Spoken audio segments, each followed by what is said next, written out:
Come on, church, sige po, purihin natin si Lord. Patuloy tayo magbukas ng ating bibig.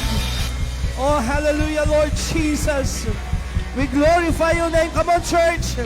Oh, hallelujah, hallelujah, hallelujah. Hallelujah, Jesus. Oh, hallelujah, pinupuri ka namin. Sinasamba ka namin, Panginoon. Niluluwalhati ka namin, O Diyos. Hallelujah. Oh, siya bahaya, labahanda, yalabahanda, yalababababahanda. Oh, thank you, Jesus. Thank you, Holy Spirit. Oh, hallelujah, hallelujah. Hallelujah. Tayo pong lahat ay manalangin. Heavenly Father, O Lord, muli kami ay nagpapasalamat for this opportunity na kami ay nakapagsamba sa iyo. Kami ay nakalapit sa iyong presensya.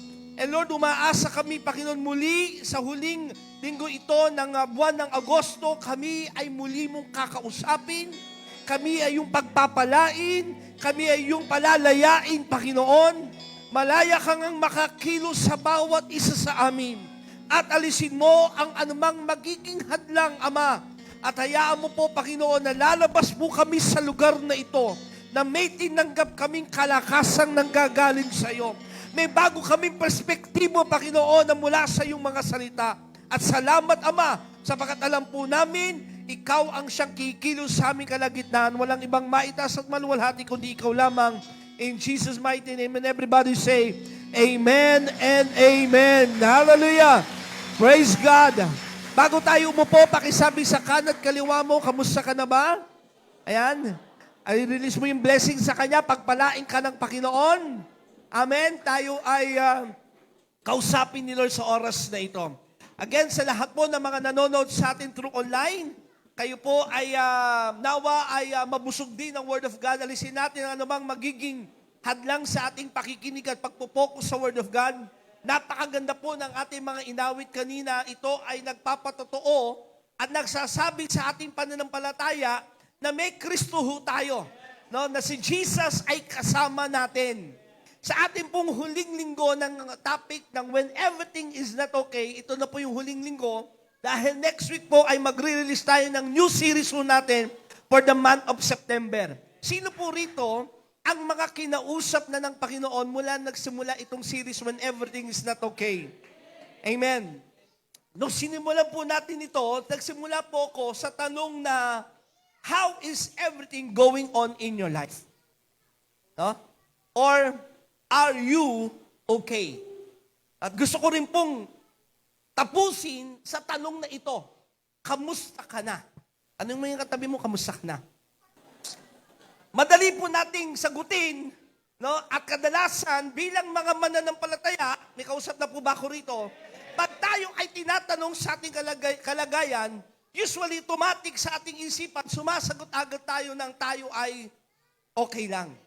Pero katotohanan, amen, tayo ay may mga pinagdadaanan. At ang katotohanan, lalo po sa sitwasyon na ating hinaharap ngayon, talagang meron pong may kabigatan sa ating kapanahunan. At bilang mga mananampalataya, tayo po ay nasanay ng magpanggap at magkunwari sa tunay nating kalagayan. Kaya po ang nangyayari, hindi ho natin nadidil yung ating hinaharap na problema. I hope and I pray, pagtapos po ng series na ito, tayo po ay maging totoo sa ating mga sarili, malaman natin kung ano ang mga magiging hakbang, kung paano natin nahaharapin ang problema sa ating buhay, at kung paano ho tayo dapat magkakaroon ng tamang karakter sa panahon when everything is not okay. But I want to tell you, congregation, that there will be a time that we are not okay. Talagang darating ang panahon, there will be a time that we are not okay. Sino rito magsasabi ng may lakas ng loob, ngayong oras at araw na ito mismo, ay hindi ka okay? Meron ba? Aba, mayroon na. Talagang hindi kayo okay ngayon. Maaring dahil sa pinansyal. No? Pag tinitingnan mo yung pinansyal na kalagayan, parang talagang hindi okay. Pag tinitignan mo ang iyong physical, maaaring may nararamdaman ka sakit, karamdaman, kaya hindi okay. Maaaring pag tinitignan mo ang relasyon, no, ninyong mag-asawa, ng inyong pamilya ay may pinagdadaanan kayo. But I want to tell you, brothers and sisters, nandiyan po ba kayo? There will be a time that we are not okay. Actually, sa buong buhay po natin, maraming pagkakataon ang realidad na talagang may mga time na talagang hindi tayo magiging okay. Naalala ko, ang isang pinakamabigat na pinagdaanan ko po bilang isang tao, no, na hindi naging mabuti ay nung panahong may sakit yung aking mga magulang. Una, yung aking mami, I think, 20 years old that time, 22 years old that time. Yung nanay ko po ay magkaroon ng cancer sa liver. At nakita ko po yung prosesong kanyang pinagdaanan na talagang unti-unti siyang pumapayat. Yung mami ko na lagi ko nakikita, napapanood every Sunday sa harapan, pag nagsisimba kami na nagli-lead ng worship, very strong woman, ay unti-unting parang naging bata, lumiit. No? Nagkaroon ho siya ng cancer sa kanyang liver at nakita ko yung proseso kung paano yung isang napakagandang nanay na tinitignan ko ay biglang nangayayat. At dumating yung time na kapag siya'y magsi-CR, kailangan buhatin ko siya, parang nagbubuhat lang ako ng isang batang napakaliit at dadaling ko siya sa kanyang CR. So ito yung panahon na nagsisimula na ako mag-pioneering ng church. Sisimula po ako mag-pastor that time sa Ligtong Rosario. Pero bago ko pupunta sa church, pupunta muna ako sa kanyang hospital, sa Olivares that time. At pag nakikita ko siya sa ganung kalagayan, umiyak ako kasi ang naririnig ko, hindi naaayos sa kalagayan ng nanay mo. Sumunod, bumili na ng kabaong ang tita ko. Ang hirap nun, di ba? Pero alam mo, may kabaong na yung nanay mo. Bumili na rin ng lupa para kung saan paglilibingan ng nanay ko. At ang sabi mismo ng doktor sa aking daddy na naririnig namin magkakapatid, iuwi mo na ang asawa mo sabagat hindi na siya bubuti pa. So imagine, no? Yung nanay mong mahal na mahal, siyempre, no? Kaisa-isa yun na nanay mo, ay narinig mo ganun yung pinagdadaanan. Kung tinawagan ko yung aking kapatid na nasa Japan na that time, si Pastora Menmen, at ang sabi ko, Temen, umiiyak ako. Sabi ko, Temen, pwede bang umuwi ka na? Kasi baka hindi mo nadatnan si maming buhay. Sa isip ko, naglalaro na yung, Lord, naglilingkod kaming buong pamilya. That time, pastor na ako, no? Yung kapatid ko nag-mission sa Japan. Lahat ko kami bahagi ng ministry ng church. Pero sa isip ko, Lord, bakit pinayagan mo ito? Although hindi ko sinasabi sa bibig ko, pero nararamdaman ko yung pressure ng buhay. Nandiyan kayo? That is the first time na sabi ko, parang hindi okay lahat. Sumunod, ang katotohanan, alam niyo yung kwento, hanggang ngayon buhay yung mami ko. Siya ay pinagaling ng Diyos, dinalaw siya sa ospital ng Panginoong Hesus mismo by vision. Nakita niya si Jesus ay pumasok sa kwarto niya at ang sabi sa kanya, inumin mo ito, may binigay na gatas sa kanya at ang sabi ng Panginoon sa kanya, bubuhayin pa kita. At hanggang ngayon buhay yung ating pong Bishop Mami. Dahil sa first time, sabi ko, everything is not okay. Pangalawa, yung daddy ko naman yung tinamaan ng sakit. At hindi rin lingid sa inyo, ito po ay ilang buwan naming kinarga bilang pamilya.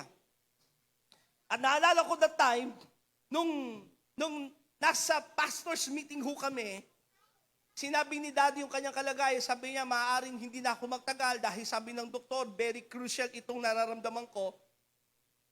Biglang nakita ko yung sitwasyon namin na hindi pala mabuti kasi sinasabi na ni Daddy yung kanyang kalagayan. At sabi niya, I need prayers for you pastors. Pwede ba lumapit kayong lahat? Pag-pray niyo ako. Nung lahat ay lumapit na sa harapan, sabi ni Daddy, kung sino man ang nililid ni Lord mag-pray. Alam niyo, ako yung biglang sumigaw. Ako yung biglang nag-pray. That time, I was just, I think, 29 or 30 years old. Sabi ko, Lord, Panginoon, hinihingi ko po sa'yo. Dagdagan mo pa yung buhay ng daddy ko. Alam niyo, sa prayer ko ganito, Lord, kung meron pa akong natitirang, that time, 30, sabi ko, 30 to 40 years, pwede ba yung 10 years ko ibigay mo sa daddy ko. Yun yung prayer ko. Sabi ko, Lord, pwede ba yung kahit yung 10 years ko pa, kung meron akong 40 years in my life, up to 70, yung ba pwede yung 10 years ko, ibigay mo sa daddy ko. And that time, mabigat yung nararamdaman ko. So, hindi naging mabuting kalagayan niya. No? Nadala siya sa ospital, no? Nagkaroon siya ng series na laging nasa ospital. At hindi lingid sa inyo, pag pupunta ako sa church, dadaan uli ako muna sa ospital para nung panahon ng mami ko. And that time, nasa ICU na si daddy. Hindi na siya nagsasalita, hindi na siya umiimik. Pero tuwing may moment ako with my dad sa ICU, moment na alam kong hindi naman niya ako narinig kasi nga nakakoma siya that time. Pero kinakausap ko siya. May mga pagkakataong hindi ko alam kung ano sasabihin ko, umiiyak lang ako. Siyempre yung tatay mong mahal na mahal mo, ginaya ko sa buhay ko, sa paglilingkod, naging inspirasyon ko sa buhay ko. Nandoon, nakahiga, hindi umiimik, naka-ICU kami, nakakoma siya. Iiyak ako. Sobrang iyak ko. At pagtapos ko lumabas ng ICU, magdadrive ako papunta naman ng Manila para mag-preach. At may time, habang nagdadrive ako, nakatulala ako. Hindi ko alam yung sasakyan ko, gumigilid na pala. Yung parang di mo alam kung ano nangyayari. Everything is not okay.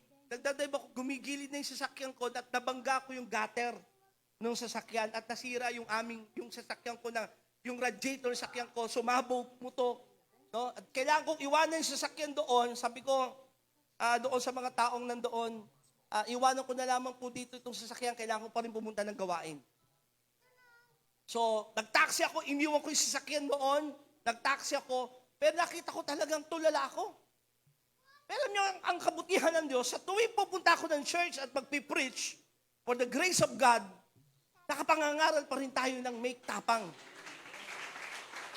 But that is the season, talagang sabi ko, hindi okay. Nararamdaman namin pamilya, nararamdaman ko personal, kakasal lang namin ni Mami that time, si baby Gail ay naipanganak na. No? Bagamat sabi ko nga, mas magaang pa sa akin kaysa sa kapatid kong bunso na wala pang pamilya, hindi pa niya, sabi nga niya, kuya, nakakalungkot, sabi ang daya-daya ni daddy. Lahat kayo na ihatid sa kasal doon sa altar, pero ako, namatay siyang hindi man lang ako inihatid. So sabi ko, huwag ka mag-alala, ako na ang maghahatid sa iyo sa altar. So talagang there will be a time kung magiging honest lang tayo sa ating mga sarili. There will be a time that we are not okay. Kaya tanongin mo yung katabi mo, kamusta ka na ba? Bisan, pag tinatanong tayo, kamusta na tayo, madali nating sabihin, okay lang tayo. Pero gusto kitang tanungin ngayon. Sabi ko rin nung nakaraan, first series natin, bilang inyong mga pastor, tingin kayo lahat sa akin. Totoo, kamusta ka na? At sa panahon ng prosesong pinagdadaanan natin, minsan nakakalimutan natin pati kung sino tayo. Tama? Pag sinabi natin, kamusta ka na, minsan nire-relate natin, okay naman ako financially, may trabaho ako ngayon. Ako ay malusog sa aking physical na katawan. Okay naman kami ng aking pamilya, okay naman kami ng aking anak, ng aking asawa, ng aking magulang. Pero minsan nakakalimutan natin yung totoong sino ba tayo. And most of the time, listen to me bago ako pumunta doon sa ating magiging text, most of the time, we put wall. Naglalagay tayo ng parang dingding, harang, para makita kung sino ba talaga tayo. Gusto kita uling tanungin, kamusta ka na? At gusto kong tanungin ka, sino ka ba? Who are you? Minsan nasagot natin, ako ay isang businessman, ako ay isang tatay, isang pastor, isang manggagawa. Pero totoo, sino ka? Nare-relate natin, sabi ko nga kanina, yung ating sitwasyon sa kung sino tayo. Pero gusto kong sabihin sa inyo mga kapatid, huwag niyong kalilimutan kayo anak ng Diyos. Sabi mo sa katabi mo, anak ka ng Diyos. You are not determined or your identities, walang kinalaman kung anong pinagdadaanan mo ngayon. Ulitin ko, your identity kung sino ka ay walang kinalaman kung ano at kung sino ka sa Diyos. There will be a time that we are not okay. Maging ang Panginoong Jesus. Ito po ang ating pag-usapan ngayon. I want to end this series sa buhay ng Panginoong Jesus. Alam niyo po ba, bagamat si Jesus ay Diyos, 100% God, siya ay 100% man. At bilang isang tao, sabi ng Bible, pinagdaanan niya lahat ng hirap, sakit, emotion, and everything tulad ng isang tao. At dito makikita natin sa talatang ito na ating pong pag-usapan. From Matthew chapter 26, verse 36 to verse 44. Makikita natin si Jesus, na anak ng Diyos, na naging tao, ay may pinagdaanan din. Tingnan niyo po ito ha. At dito tayo uhugot kung paano natin malalagpasan when everything is not okay. At that time, verse 36, Jesus went with his disciples to a place called Gethsemane. Sino rito nabasa na itong kwentong ito, magsabi ng amen. And he told to them, sit here while I go over there and pray. He took with him Peter and the two sons of Zebedee, John and James, and began to be sorrowful and deeply distressed. Ito po yung panahon, listen to me ha, na si Jesus ay haharapin na yung napakabigat na pagsubok. Pinakamabigat kung saan, bakit siya naging tao. Yung tubusin ng ating mga kasalanan. At alam niya yung kanyang pagdadaanan na hindi biro. Sabi rito, sinabi niya sa kanyang mga 12 apostol, sumama kayo sa akin sa lugar na ito at umupo muna kayo dyan, pero isasama ko yung aking tatlo. No? Meron siyang close friend na tatlo, si Peter, si John, and James. At ang sabi niya rito, no, sabi ng Bible, no, he began to be sorrowful and deeply distressed. Then he said to them, sinabi niya doon sa tatlo, my soul is consumed with sorrow to the point of death. Stay here and keep watch with me. Sabi ng Panginoon, yung kaluluwa ko, nakokonsume na ng kalungkutan na ito, yung sorrow na nararamdaman ko, to the point na mamamatay na ako. Kaya sabi niya, pwede ba, stay muna kayo dito, bantayan niyo ako, magpe-pray lang ako. Verse 39, going a little further, he fell face down and prayed. Tumayo lang siya ng konti, doon sa tatlong kaibigan niya, yumuko siya, nakadapa, at umiiyak, at ang sabi niya, my Father, if it is possible, let this cup pass from me. Yet not as I will, but as you will. Sabi niya, Ma, kung maaari, umiiyak siya, yung kanyang nararamdaman, sobra, halos ikamatay na niya yung kanyang nararamdaman, at sabi niya, alam niya yung kanyang pagdadaanan, Ama, kung maaari, alisin mo itong sarong ito sa akin. Pero hindi ang kalooban ko ang mangyari, kundi ang kalooban mo. Nandiyan kayo?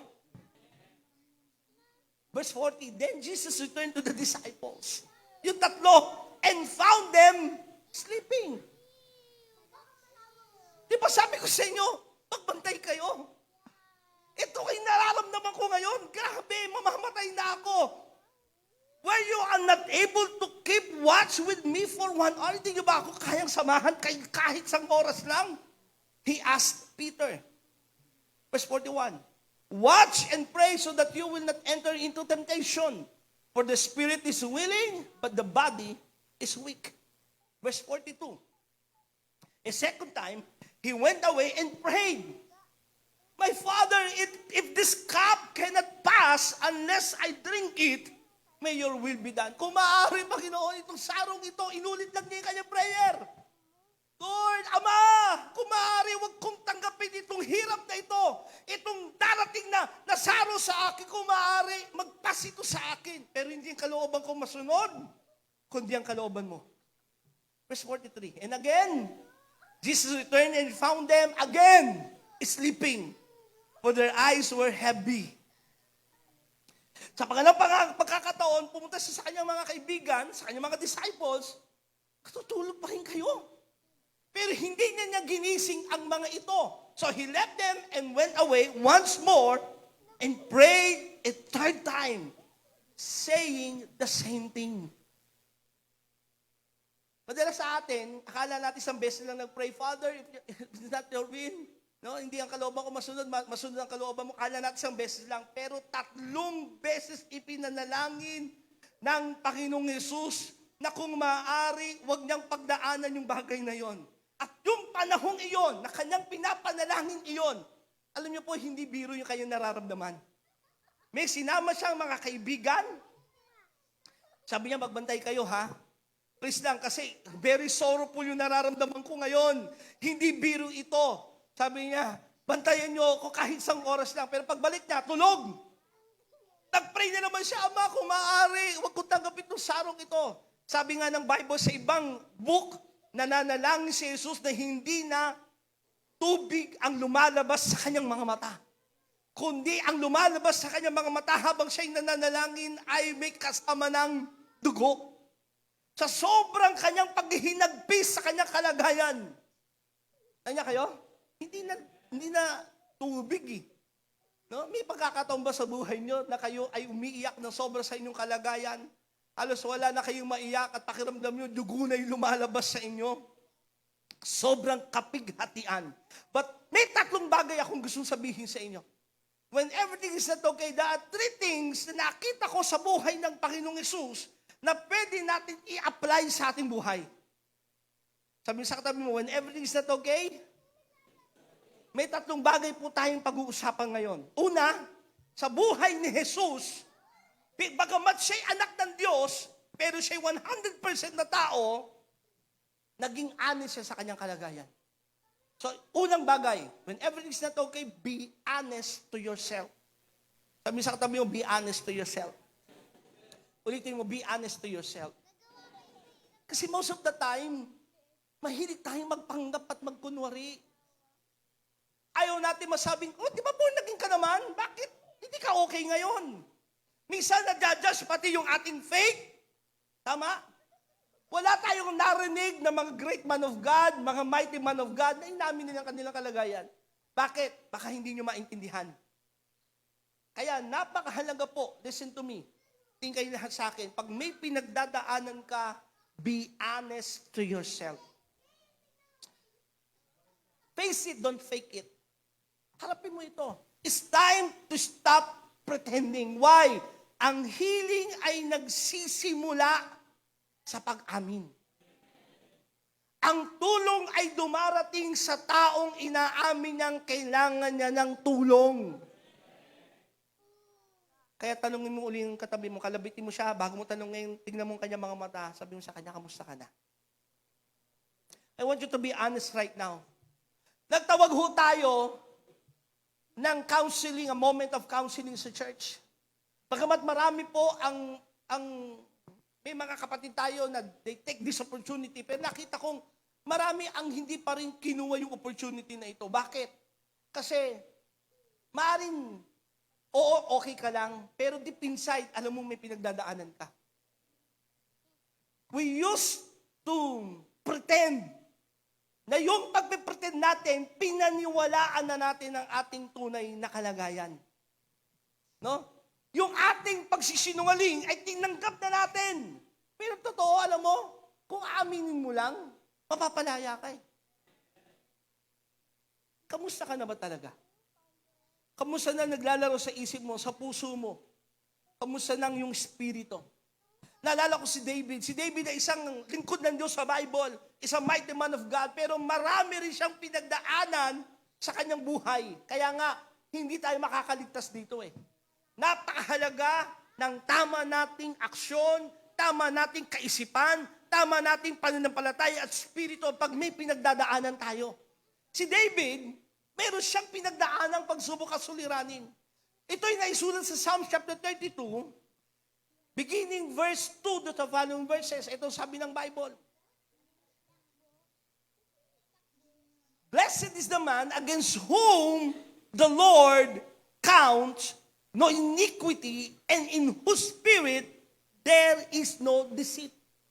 Basahin natin sa Tagalog. Simulan natin sa verse 1 to verse 5. Kasi yung pinaka-highlights dito, sabi doon, mapalad ang taong sa Panginoon ay hindi na hinatulan sa kanyang kasalanan. Balik ka doon sa English. At ang sabi doon, and in whose spirit there is no deceit. Kaya hindi mo kailangang i-deny. Sabi sa Tagalog ganito, para lalo natin maunawaan, mapalad ang taong pinatawad ng kasalanan at pinatawad din ang kanyang mga pagsalangsang. Mapalad ang taong hindi na pinaparatangan sa harap ni Yahweh. Hindi siya nanlinlang. Nang hindi ko pa naihahayag ang aking mga sala, ako'y nanghina sa maghapot pagluha. Sa araw at gabi, ako'y iyong pinurusahan, wala na natirang lakas sa katawan. Parang hamog na natuyo sa init ng tag-araw. Grabe na naman niya. Kaya't ang kasalanan ko'y aking inami, mga pagkakamali ko hindi na inilihim. Ako'y nagpasyang sa iyo'y ipagtapat at mga sala ko'y pinatawad mong lahat. Nandiyan kayo? So dito sabi ni David, inamin niya yung kanyang kalagayan. Hindi na niya ipinagkait pa. Hello? Ulitin ko, tingin lahat sa akin, mga kapatid, mga anak ng Diyos, kung hindi ayos ang lahat ng bagay, when everything is not okay, when you are not okay, huwag mo nang itago. The more na tinatago mo yan, lalong lumalalim yung damdamin mo sa iyong pinagdadaanan. Baka dumating yung puntong napakalayo na niyan at napakalalim na hindi ka na mahugot pa. Nandiyan kayo? So be honest to yourself. And then, sa talatang ito, na sinabi ni David, he poured it out to God. Tulad ng ginawa ni Jesus. Pangalawang punto. Inamin ni Jesus, Ama, hindi ko alam hindi ko kaya itong pagdadaanan ko. Inamin niya. Sa 3 beses siya nag-pray. Hindi ko alam itong pagdadaanan ko, kakayanin ko, pero hindi ang kalooban ko mangyari, kundi kalooban mo. So anong ginawa ni Jesus? Inamin niya sa Ama, at sinabi niya ang lahat sa Diyos. Sikreto kapatid, kung mayroong mga bagay na pinagdadaanan tayo, ibus lang natin kay Lord. Naalala ko naman, si Pastor Menmen, yung ating pastor sa Japan, kapatid ko pong panganay, kabe-birthday lamang ho niya, last week. Nagulat ako kasi inamin niya sa akin, nung huling punta niya rito, sabi niya, alam mo ba, Blen, dumating sa akin yung anxiety. Hindi ko ni-expect sa isang mighty woman of God, at tulad ng aking kapatid na si Pastor Men, ay may pagdadaanan gano'n. Sabi niya, hindi ko alam pero hindi ko maintindihan. Sa gabi di ako makatulog. Hindi na ako makakain. Nahihirapan akong yung mga bagay na gusto kong gawin, nahihirapan kong gawin. Hindi ako makapag-concentrate. Kasi that time, sabi niya, ang alam ko kasi, kaka-opera lang niya. 3 beses siyang na-operahan. Tinanggal yung kanyang abdo, na-operahan siya sa kanyang, tawag dito, yung kanyang paluchab tube, yung tawag doon, no? Ay tinanggal na po. 3 beses siyang inoperahan. At ang sa isip niya, Lord, kukunin mo na ba ako? Ang babata pa ng anak ko. So because of that, mga pinagdaanan niya, no? Yung dumating yung sobrang anxiety sa kanya. Kaya sabihin ko sa inyo mga kapatid, there will be a time that we will not be okay. Hindi tayo, kasi nasa mundo tayo eh. Bahagi sa mundong ito na talagang may pagdadaanan tayo sa buhay. Pero sabi niya, alam mo ginawa ko, Blen, every morning, nagja-jogging ako sa Japan. Sabi niya, nagja-jogging daw siya. Pero tinatanong niya si Lord, ano ba itong nararamdaman ko? Nahihirapan na ako, sabi niya. Until one time, sa kanyang pagja-jogging, umakyat siya doon sa isang parang mataas na tore. Walang tao doon sa tore na yon. Umakyat siya sa taas. At sabi niya, for the first time inamin niya, Lord, may anxiety ako ngayon. Sabi niya, parang hindi ko kayang aminin, Blen, kasi lingkod tayo ng Diyos eh. Pero sabi ko, Lord, may anxiety ako. At sumisigaw siya, Lord, anong gagawin ko? Dito sa nararamdaman ko, I feel like mamamatay na ako, sabi niya. He poured it out to God. Sinabi niya sa Diyos, inamin niya kanyang kalagayan at ibinuhos niya sa Diyos. Sabi niya, Lord, ayoko itong nararamdaman ko, tulungan mo ko. Umiyak siya ng umiyak. At sabi niya sa akin, the moment na bumaba ako ng tower na yon, alam kong pinalaya na ako ni Lord. Kailangan kasi aminin mo lang kay Lord and then ibuhos mo kay Lord. Kasi, sabi ko kanina at paulit-ulit, maraming pagkakataon we pretend. We say we are okay. Ayaw natin ipakitang mahina tayo. Ayaw natin ipakitang tayo ay may pinagdadaanan. Kasi minsan ayaw natin mag-istorbo ng ibang tao. Iniisip natin, kaya mo naman ito. Dadalhin ko lang ito. Kaya ko ito. May mga pagkakataon kailangan mo sabihin sa Diyos, maging totoo ka. Balikan natin yung kay David. Psalms 142 verse 1 to 5. Dito makikita natin yung ilang mga bagay, bakit kailangan i-boost natin sa Diyos yung ating pinagdadaanan. David, when he was in the cave, this time, grabe no, nasa cave siya. Ito yung parang larawan kung saan very dark ang kanyang pinagdadaanan. Hinahunting siya rito para patayin ni King Saul. That time, marami mga nagbibetray sa kanya. When he was in the cave, nagpe-pray siya. Sabi niya, I cry aloud to the Lord. I lift up my voice to the Lord for mercy. Ito yung sikreto no? Sabi niya, I cry aloud to the Lord. Nagawa mo na bang talagang umiyak kay Lord ng totoo? Yung hindi yung parang pakyut na iyak, kundi inaamin mo talaga yung kalagayan mo. Kalagayan mo ng puso mo. Maaring ito'y may kinalaman sa relationship, ito'y may kinalaman sa iyong vision, doon sa buhay mo. Sabi ni David, I cry out to the Lord, I lift my voice to the Lord for mercy. I pour out before Him my complaint. Before Him I tell my trouble. When I am overwhelmed, you alone know the way I should turn wherever I go. My enemies have set traps for me. I look for someone to come and help me, but no one gives me a passing thought. No one will help me. No one cares a bit what happened to me. Then I pray to the Lord. I say, you are my place of refuge. You are all I really want in life. Bakit kailangan natin ibuhos sa Diyos? May ilang mga bagay tayo makikita rito. Number 1, why you need to pour it out to God? Because God hears. Dahil nakikinig ang Diyos. Ano sabi niya dito sa verse 1 and 2? David, when he was in the cave, maaaring nasa kuweba ka ngayon, maaaring nasa pit ka ngayon, maaaring nasa kalagayan kang hindi maganda. Ano kailangan mong gawin? Sabi niya, I pray. Nag-pray sa kay Lord. At ang sabi niya, I cry aloud to the Lord. I lift up my voice to the Lord for mercy. I pour out before Him my complaint. Before Him, I tell my trouble. Bakit kailangan mo ibuhos kay Lord? Kasi narinig ka niya eh. Sabi mo sa katabi mo, narinig ka ni Lord. Sabihin mo lang. Hindi mo kailangan ng mapalabok na mga salita. Hindi mo kailangan yung panalangin religious, kundi ibuhos mo lang kay Lord. Sabihin mo lang kay Lord, bakit? Nakikinig siya sa atin. Pangalawa, because God knows. Kasi alam ni Lord yung pinagdadaanan mo. Ano sabi ng verse 3? When I am overwhelmed, you alone know the way. Alam kasi ni Lord eh. Alam niya, naririnig ka niya, at alam niya pinagdadaanan mo. Waaring walang nakakaunawa, walang nakakaintindi ng iyong pinagdadaanan, pero alam niya ng Panginoon. Pangatlo, because God cares. Kasi ang Diyos ay nagmamalasakit.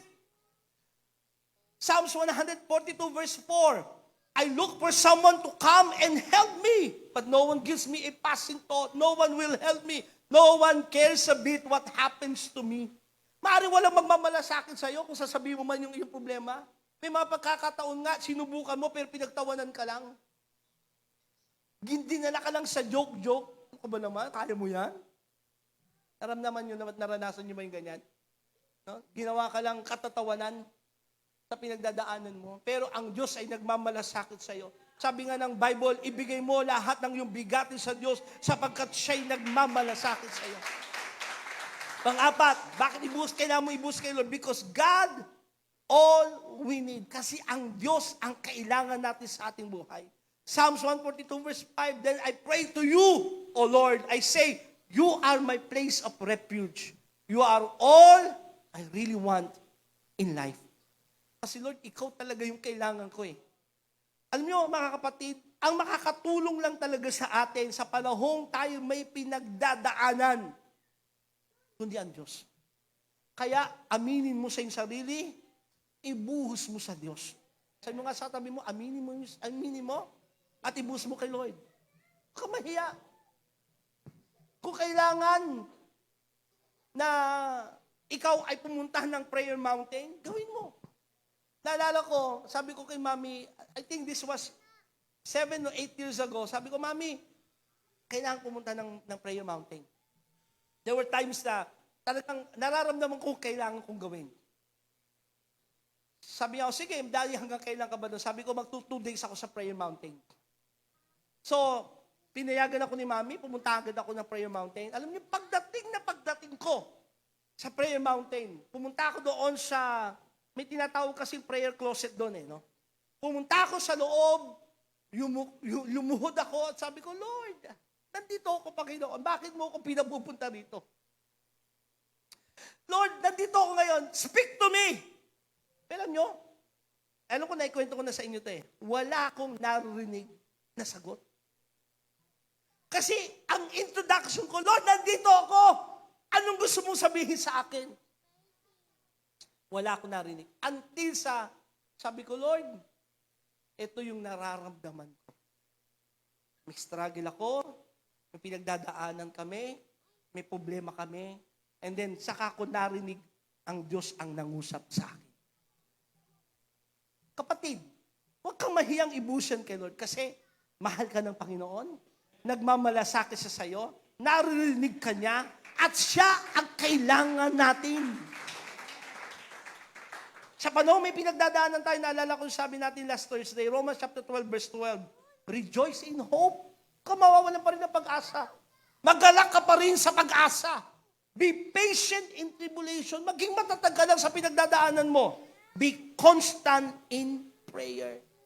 Sa panalangin, doon mo sasabihin kay Lord lahat eh. Sabihin mo lahat, Lord. Talagang napakabigat na ito nararamdaman namin. Mag-asawa, napakabigat na ito nararamdaman ko, Panginoon. Parang hindi ko na kaya ang bagay na ito. Sabihin mo kay Lord, ibuhos mo sa Kanya. Ang Diyos naman nakakarinig. Ang Diyos naman ay may magagawa sa atin. Huwag mo sabihin yung problema mo kung kani-kanino kasi chismis ka lang yan. Tama? Sabihin mo sa Diyos. Hello? Kasi ang Diyos may magagawa. Buti sana kung wala siyang magagawa, may magagawa ang Diyos sa atin. Sabi mo sa katabi mo, kaya ng Diyos yan. Imposible man sa iyong paningin na mabago, ang iyong pinapanalangin mabago, kayang baguhin yan ng Diyos. Imposible man ayusin ni Lord ang iyong sitwasyon, pero sa Diyos ay walang imposible. Kaya yan ng Panginoon. So una, be honest to yourself. Pangalawa, pour it out to God. And then pangatlo, ask your friend for help. May mga pagkakataon niyo po, napakahalaga rin ng may kaibigan tayo. Sa panahong may pinagdadaanan tayo, sabihin mo sa iyong kaibigan. Hindi lang sa basta kaibigan, kundi sa malapit mong kaibigan. Naalala niyo si Jesus? May 12 siyang disciples, pero ang tinawag lang niyang makasama niya at i-open ang kanyang nararamdaman ay sa 3 niyang kaibigan, kay Peter, James, and John. Pero that time, imbes na siya'y pakinggan, nakinig sa una, pero sabi ni Jesus, pwede ba? Mag-stay kayo, huwag matutulog, bantayan niyo ako. Pero anong ginawa ng 3? Natulog. Pwede ba sabihin mo sa katabi mo, huwag mong tulugan ng kaibigan mo? Anong punto rito? Yung parang pinapakita mong wala kang pakialam. Mga kaibigan, na mayroon kayong may pinagdadaanan ng inyong mga kaibigan, ipakita nyo nandiyan kayo. Sabi nga natin nung unang series natin, just be there sa panahon ni Job. Yung tatlo mga kaibigan niya, hindi nagsalita. Kundi nandun lang sila. So napakahalaga, aminin natin kay Lord. Sabi nga in Proverbs chapter 12 verse 15, sabi natin sa ating mga kaibigan, the way of a fool is right in his own eyes, but a wise man listen to advice. Magi ang hari, naghahanap din ng advice eh. 1 King chapter 12 verse 6 to 7, King Rehoboam consulted with the older advisors. May narinig ako salita.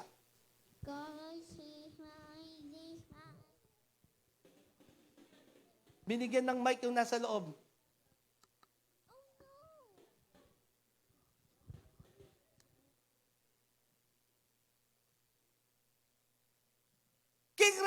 Balik tayo rito. King Rehoboam consulted with the older advisor who had served him, his father Solomon. When he had been alive, he asked them, how do you advise me? Alam nyo, hindi nakakahiya na humingi ng tulong. Kung may pinagdadaanan ka at alam mong mabigat ang pinagdadaanan, ask for help. Hanap ka ng kaibigan mo na pwede mo pagsabihan. Sabi nga ng mga matatalino tungkol sa paghingi ng advice, humble people ask for help. Ang taong mapagpakumbaba, inaamin niyang kailangan niya ng tulong. Refusing to ask for help when you need it is refusing someone the chance to be helpful. Ang paghingi ng tulong, sabi rito, ay pagbibigay ng pagkakataon sa kaibigan mong makatulong sa'yo.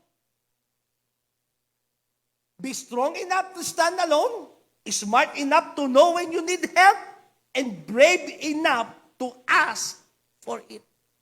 Hindi po pagiging mahina ang paghingi ng tulong. Hindi nangangulugang mahinang tao ka. Hindi po, kundi nagpapakitang ikaw ay malakas. Naalala ko si Bishop Boy Ramos bago siya kunin ng Panginoon. Hindi ko makakalimutan isang preaching niya. And that time, bilang anak, alam na alam ko yung pinagdadaanan niya. This time, hindi po sakit karamdaman, no? Kasi yung sakit karamdaman, late na ng buhay niya eh. Pero in the middle of his ministry, nila mag-asawa ng nanay ko, may pinagdaanan silang mag-asawa. At sobrang kanyang pinagdadaanan, ang bigat na nararamdaman niya. At hindi yun maitatanggi sa akin bilang anak kasi alam ko yung lahat. Sinasabi niya rin sa akin. Pero minsan nag-preach siya at lahat ng kami ay umiyak. Alam niyo yung title ng kanyang preaching? Pahiram ng iyong balikat. At ang sabi niya rito, may mga pagkakataon ang kailangan mo lang sa panahong may pinagdadaanan kayong balikat ng iyong kapatid. Hindi masamang humingi ng balikat na doon ka sasandal, doon ka iiyak, doon ka magsasabi ng iyong nararamdaman. No? At yung kaibigan naman, just be there. Hindi mo kailangan siyang i-condemn. Hindi mo siya kailangang igiit doon sa kanyang nararamdaman. Hindi mo siya kailangan kung ano-ano sasabihin at i-rebuke mo siya. No. Ipahiram mo yung balikat mo sa kanya. Pwede bang pakisabi mo sa iyong katabi, pahiram ng iyong balikat? Kasi maaaring hindi mo na kaya yan. Maaaring ang pinagdadaanan mo yung napakabigat na. Pahiram ng balikat. Kasi minsan yung balikat natin, sobrang bigat na ng ating kinakarga, hindi na natin kaya. Pero kung may katuwang tayong kakarga nito, balikat, sumisimbolo, nandiyan natin nilalagay lahat ng ating bigatin. Kaya napakahalaga, listen to me. Meron tayong community, J-group, meron tayong church, may pastor tayo, at pag may opportunity na kailangan mong sabihin ang iyong nararamdaman, do not deny it. Be true to yourself, pour it out to God, and ask help. Hingi tayo ng tulong. Lalo po sa mga kabataan, di kayo lahat sa akin, na yung pinagdadaan mo maaaring ito'y abuse ng iyong magulang sa'yo. Kamaya magsalita. We are here to help you. Sa mga mag-asawa, baka maghihiwalay na kayo, pero hindi nyo pa inaamin. Hindi kayo ng tulong. Maaari ito'y may kinalaman na sa life and death situation kasi naiisip mo nang magpakamatay. Kamay iyang manghimingi ng tulong. Sabi mo sa katabi mo, pahiram ng balikat mo. Kasi when everything is not okay, when you are not okay, when I am not okay, but Jesus is. Sa panahon, hindi niya alam kung anong gagawin niya. Sabi niya, pwede ba bantayan niyo ako, pero natulong kayo mga kaibigan. Pero maganda, nandun pa rin sila eh. Tama? Mayroon pa rin mga kaibigan na pwedeng sabihan ng Panginoon. Pero sa lahat ng pinagdaanan nila, sabi nga ng Bible, tinukso siya sa lahat ng area ay nagdumaan din na parang tayo na may pinagdaanan. Pero sa lahat ng ito, sabi ng Bible, napakalaga nito, nagtagumpay siya. Kaya yung Jesus na nasa atin ngayon, the hope of glory, anong punto rito? Mapagtatagumpayan mo rin yan. Sabi mo nga sa katabi mo, pagtatagumpayan din natin yan. When I am not okay, sabi nga natin, sabay-sabay, when I am not okay, but Jesus is. Anong but Jesus is? Jesus is there for you. Jesus loves you. Jesus conquered the death. Sabi ng Bible, siya na nagtagumpay sa libingan. The same Spirit that is in Jesus Christ is also within you. Kaya, tingnan natin sa akin, mga kapatid, kaya natin yan. Be true to yourself, pour it out to God, and then ask help. Tayo lahat ay tumayo. Gagawin natin ngayon, yung huling sinabi ni Bishop Boy Ramos sa talatang, sa message na ito, pahiram ng balikat. Hindi po nakakahiyang minsan umiyak, ibuhos mo, kasi meron naman tayong Diyos na nakakarinig sa atin. At ako naniniwala, ang church community ay nandito para tulungan tayo. I want to end this series na kung saan ipakita natin sa isa't isa na nandito tayo para sa kanila. Una, nandiyan ang Diyos eh. Nararamdaman mo naman ang Diyos ay nandiyan sa'yo eh. Hindi ka naman niya pinababayaan. Sabi nga ng Bible, God knows kung anong pinagdadaanan mo at sabi niya, I have a plan for you. Plano hindi para saktan ka, kundi bigyan ng pag-asa at magandang kinabukasan. And all things work together for good. Lahat ng bagay na yan na pinayagan ng Diyos, patid, para yan sa kabubuti mo. Pero depende pa rin sa ating response, sa ating mga pinagdadaanan, kung ano magiging resulta ng ating pagsubok. Sa pagkakataong ito, as we worship the Lord, una, I want you to be honest with yourself. Kamusta ka na?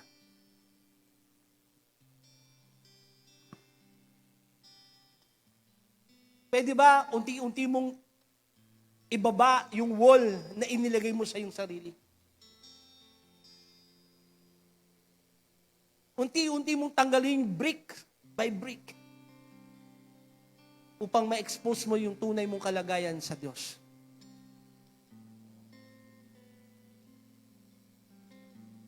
Pag tinanong ka, kamusta ka na? Madalas mo sinasabi, okay ka lang. Pero ang totoo, kamusta ka na?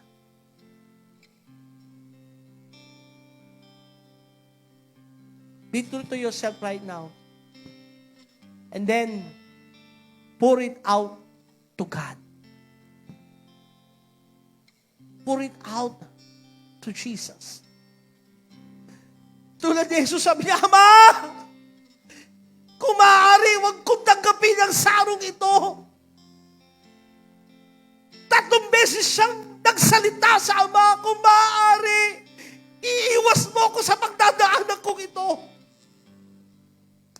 He was so sorrowful, sabi ng Bible, na parang nararamdaman niya na tayo mamamatay na siya. Maging si Jesus ay may pinagdaanan. Tayo, lalo may pagdadaanan. But be true to yourself and pour it out to God. Taas natin ating kamay. di ba?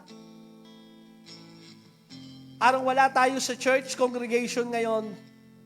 Sa mga nanonood, kung ikaw'y nasa kwarto mo, just raise your hand, talk to God, and pour it out to God right now. Sabi mo kay Lord yung pinagdadaanan mo, Lord, ito yung nararamdaman ko ngayon. Parang gusto ko nang sumuko. Parang gusto ko nang gumayaw. Parang hindi ko na kaya. Hindi ko na alam kung saan ako tatakbo. Naglalaro sa isip ko marami mga negatibong bagay. Nawawalan na ako ng pag-asa. Nagdidilim ang aking pananaw sa buhay. Parang hindi na magiging maayos ang kalagayan namin mag-asawa. Parang hindi na magiging maayos ang aking mga anak. Pour it out to God.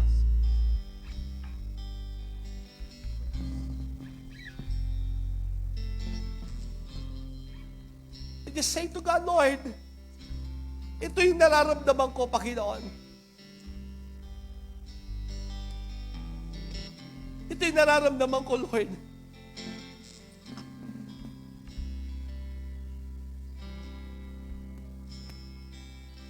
Come on, church.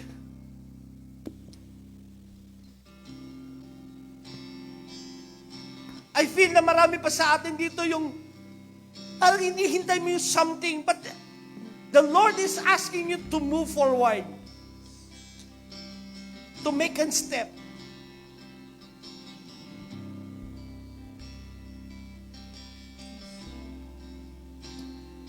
Meron dito for many years, you've been pretending of who you are. You're pretending of what is really happening inside of you.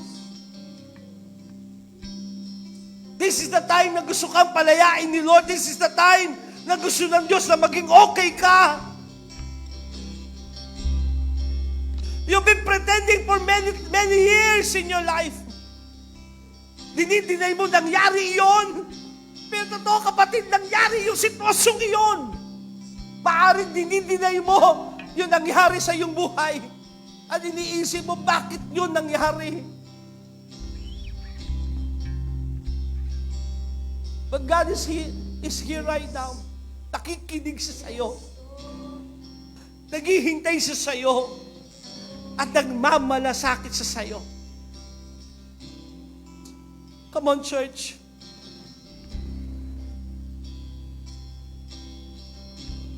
Yes, Lord.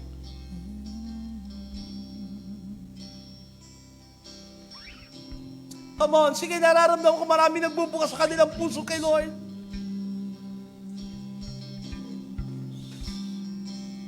Sige, just pour it out to God. Pour it out to God right now.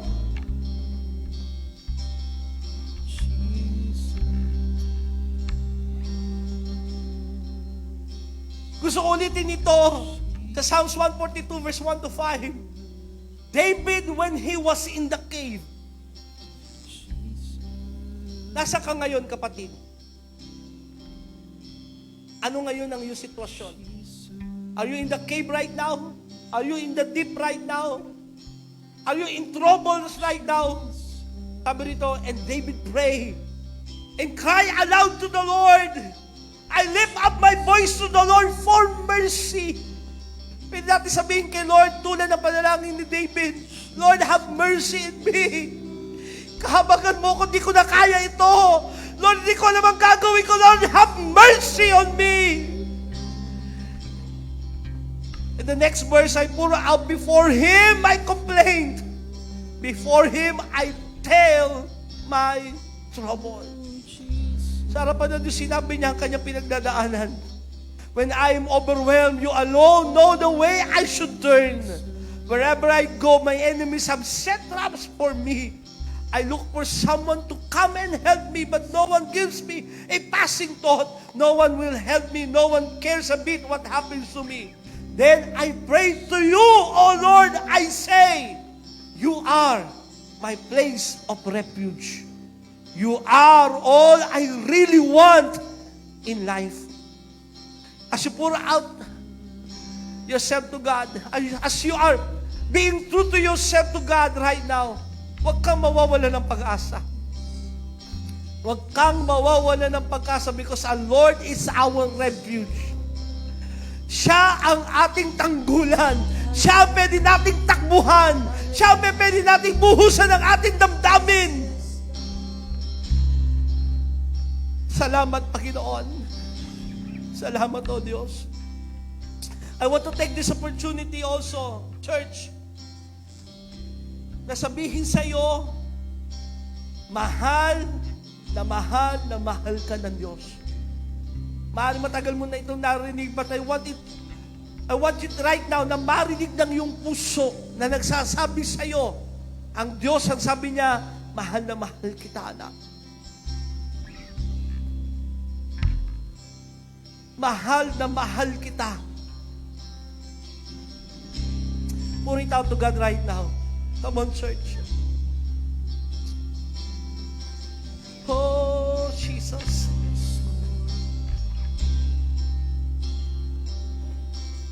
Salamat, Panginoon, sapagkat meron kaming Diyos na anytime malalapitan namin at kailanman kami ipagtatabuyan, na nakakaunawa ng aming kalagayan, na nakita lahat ng aming pinagdaanan, na sa'yo'y wala kaming maitatago.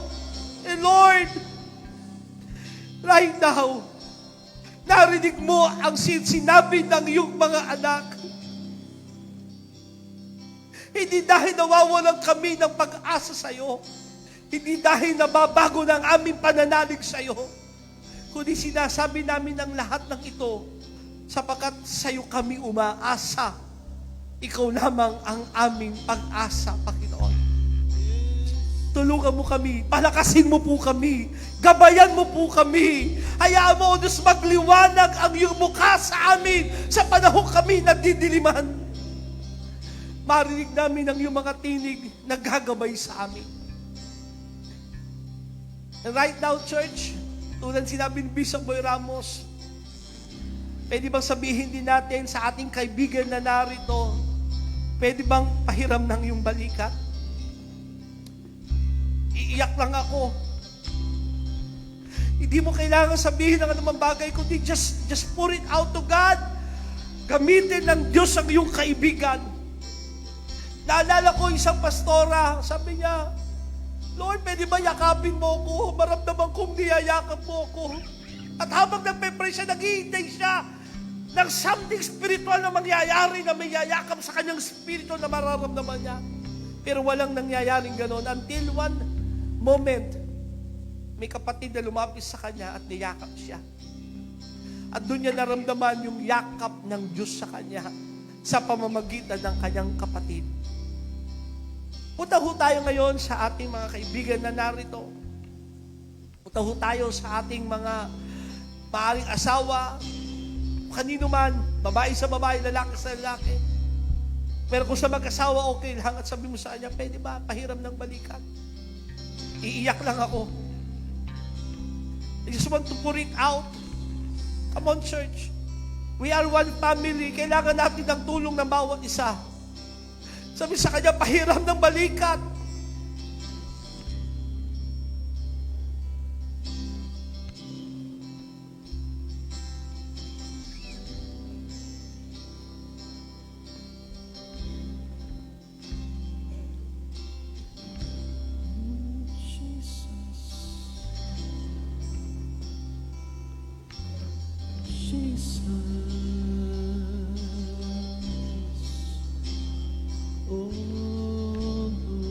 You don't have to say anything, just be there. Oh, Jesus.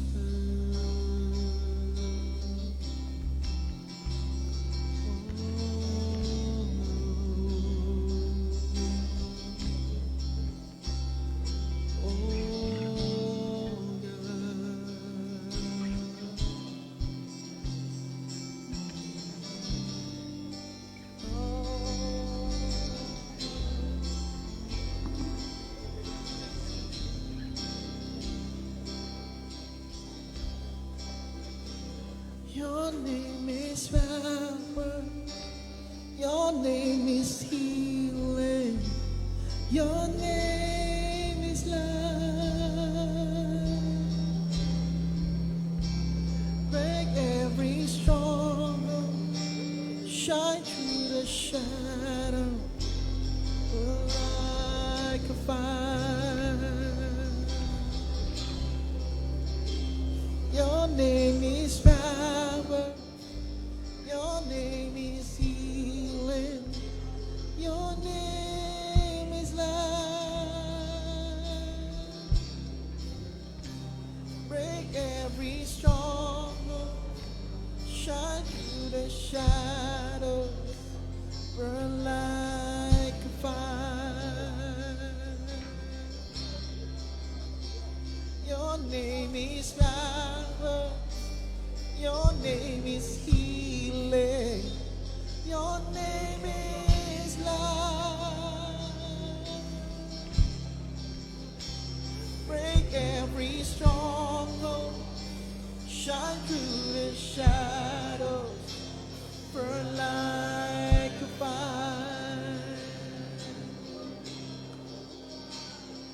Your name is power. Your name is healing. Your name is life. Break every stronghold. Shine through the shadow. Burn like a fire. Your name is power.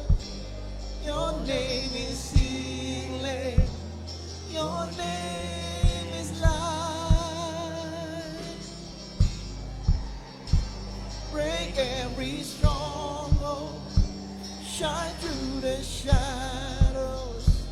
Burn like a fire. Your name is power. Your name is healing. Your name is life. Salamat, Panginoon. Break every Salamat, O Diyos. stronghold. Shine through the shadows. Burn like a fire. Your name is power. Your name is healing. Your name is life. Break every stronghold. Shine through the shadows. Burn like a fire. On our last Sunday in this series, when everything is not okay, I want to encourage you, my brothers and sisters in the Lord. Tandaan niyo po itong sinabi ng kanyang salita. Walang pagsubok na pinayagan niyang hindi mo mapagtatagumpayan. Tapat ang Diyos na hindi kanya susubukin ng higit sa iyong kakayanan. Pagkos sa panahon ng pagsubok, siya mismo na ating Diyos ang magbibigay sa ating ng lakas para magtagumpay.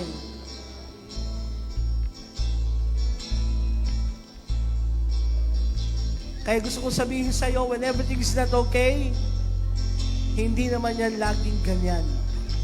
There will be a time and season nagigit na ang Diyos sa panahon ng bagyo ng buhay mo. At sasabihin niya sa bagyo, hinto! Sasabihin niya sa alon, tumigil! Upang lalo mong makita kung gaano kadakila ang Diyos.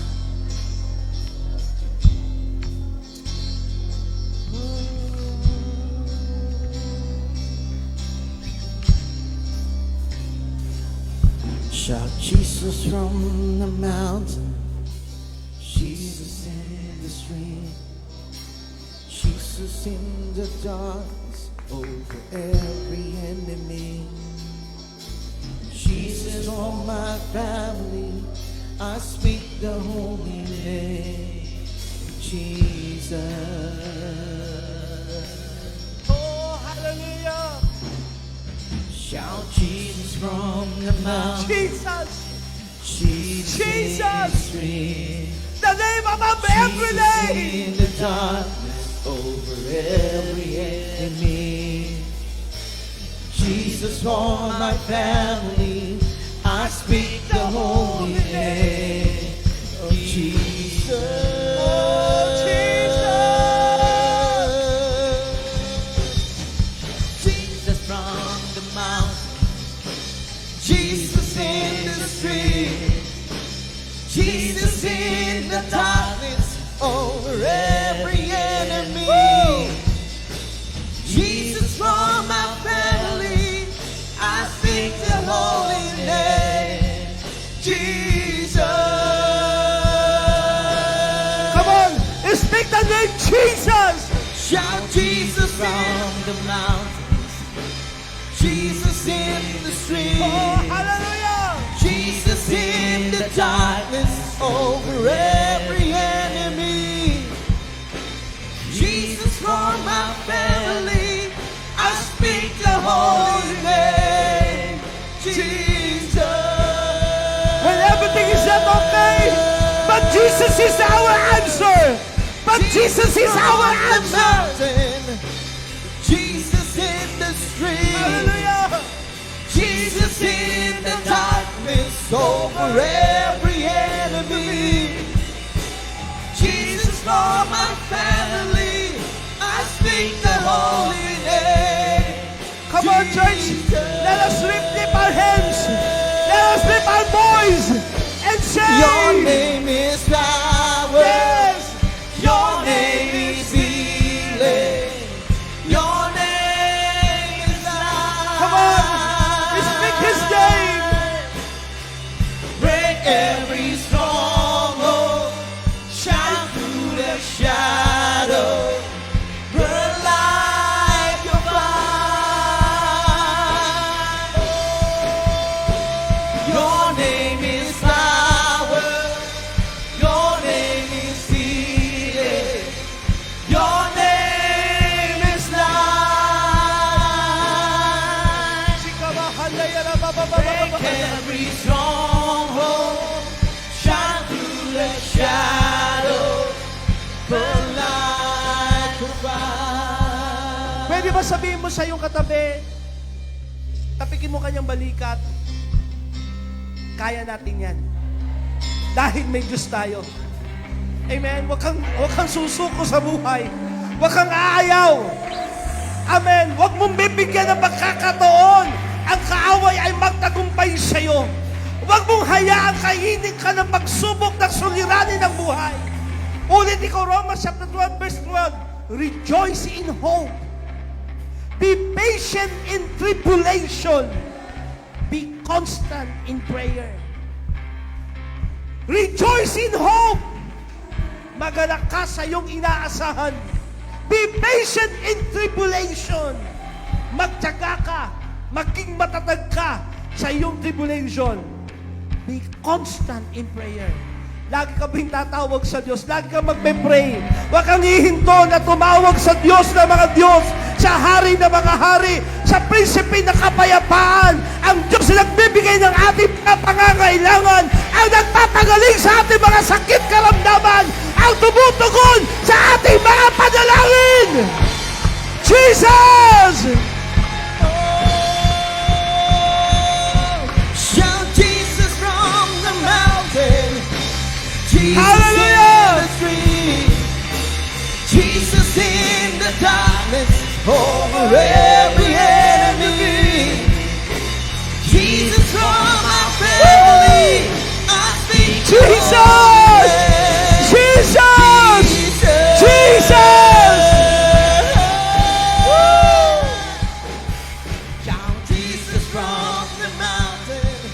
Shout Jesus in the street. Oh, hallelujah! Shout Jesus in the darkness over every enemy.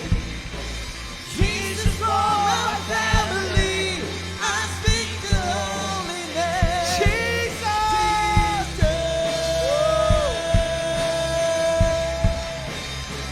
Your name is power. Your name is healing. Your name is life. Oh, and break every stronghold. Break every stronghold. Shine through the shadow. Burn like your fire. Again. Yes. Your name is power. Your name is healing. Jesus. Your name is life. Break every stronghold. Shine through the shadow.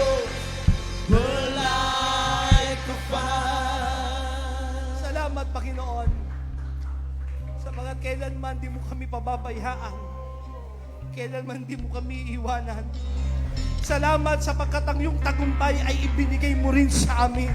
At ang Espiritong bumuhay sa mga patay sa ating Panginoong Hesus ang siyang naninirahan ngayon sa atin.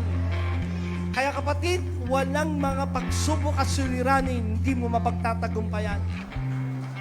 Kasama natin ang Diyos sa lahat ng bagay na yan. kasama mo si Lord. Pwede ba sabihin mo sa iyong katabi, kasama natin si Lord? So when everything is not okay, but Jesus is. Jesus is with you. Jesus loves you so much. He overcome death. And He become the Lord of Lords, the King of Kings, the everlasting Father. And He is with you. Amen. Sige po, malakas sa palakpak sa ating Diyos sa buhay. Hallelujah!